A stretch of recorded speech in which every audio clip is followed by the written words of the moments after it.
அதாவது ஒரு நதி ஒரு இடத்துலேருந்து அப்படியே புறப்பட்டு வரும் அதனுடைய ஒரு ஓன் பாதையில், இல்லைங்களா? அப்படி வரும்போது ஒரு இடத்துல கொஞ்சம் பேர் கூடி நின்று விளக்குகளை ஏற்றி நதியில் விட்டு வணங்குவாங்க. நதி போய்கிட்டே இருக்கும்.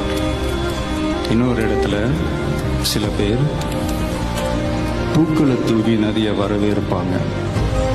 நதி போய்கிட்டே இருக்கும். வேற ஒரு இடத்துல சில பேர், நம்மளை பிடிக்காத சில பேர், நதியில கல்லெறிஞ்சு விளையாடுவாங்க. நதி பாட்டுக்கு போயிட்டே இருக்கும். அந்த நதி மாதிரி தாங்க நம்ம வாழ்க்கையிலையும் நம்மளை வணங்குறவங்களும் இருப்பாங்க, நம்மளை வரவேற்கிறவங்களும் இருப்பாங்க, நம்மளை எதிர்க்கிறவங்களும் இருப்பாங்க.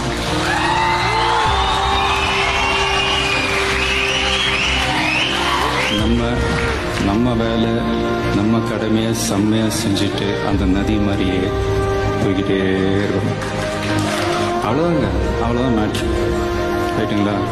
Kill them with your success, bury them with your smile.